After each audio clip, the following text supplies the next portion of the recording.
The distress signal from the Mercy's hand rippled through subspace, carrying not just coordinates but biometric data, DNA signatures, neural patterns, human patterns.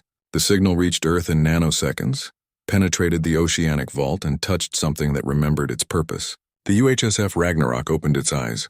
Zarthok was composing his report when his sensor officer gasped. "Commander, we have an anomaly. Spatial distortion 5,000 kilometers off our port bow. Identify it. I can't. The readings don't make sense. It's like space itself is tearing. Reality split open. A rift of blue-white energy erupted in the void, and from it emerged something that made the Imperial Dreadnought look like a child's toy.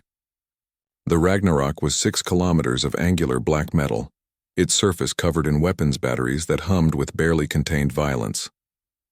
Behind it came the Valkyrie, the Warhammer, the Deathless, 12 ancient battleships, each one a monument to humanity's capacity for destruction. "This is the United Human Strategic Fleet," a voice crackled over every Imperial channel. The voice was cold, artificial, patient as stone. "You have attacked a protected medical vessel in violation of the Concordat. You have murdered human civilians. This aggression will not stand." Zarthok felt his throat constrict. His empire ruled over 400 worlds. His fleet numbered in the thousands. And yet, looking at those 12 ships, he felt something he had never experienced before. Fear. "You are one species," he transmitted back, forcing confidence into his voice. "We are the Empire. We have conquered." "We know what you've conquered," the AI interrupted. "We've been watching. We've been calculating. We've been waiting for someone to give us a reason." The Ragnarok didn't fire a warning shot. It didn't need to. Its main cannon charged with a sound that vibrated through subspace itself, a deep, resonant hum that every ship in the sector could feel in their bones. The weapon that humanity had built to crack planets, to boil atmospheres, to make solar systems think twice. "Stand down," Zarthok ordered his fleet. "All ships retreat to—" Too late. The Dominion's fist never saw the shot coming. One moment it existed. The next, there was only an expanding cloud of superheated plasma where 6,000 crew had been. The other Imperial ships scattered, their faster-than-light drives screaming as they tried to escape. They didn't make it far.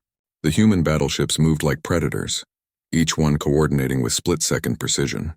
Point defense lasers tracked missiles with perfect accuracy.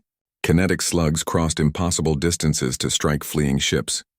The Empire had numbers, but humanity had spent 2 centuries fighting itself.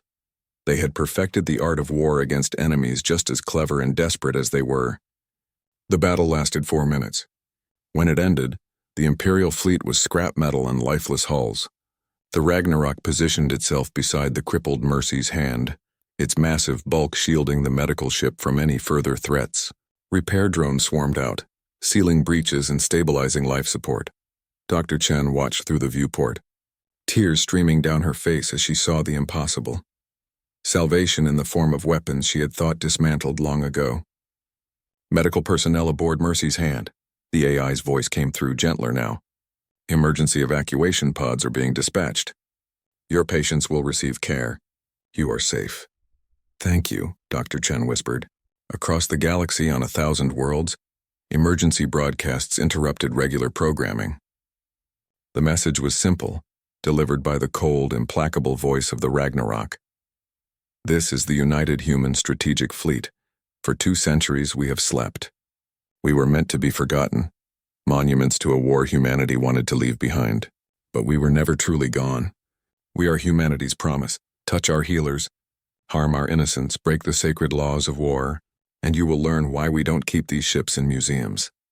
The Galactic Empire, which had ruled unchallenged for 300 years, convened its High Council in emergency session. They debated, argued, and ultimately came to a unanimous decision: a formal apology to humanity, reparations for the Mercy's hand, and a strict order to all Imperial forces. Human vessels, especially medical ships, were to be considered absolutely inviolate, because they had learned what the rest of the galaxy would soon understand. Humanity had built their civilization on hope, science, and compassion. But beneath that civilization, sleeping in dark places, waited the reminders of what they could become when pushed too far. And those reminders had very, very long memories.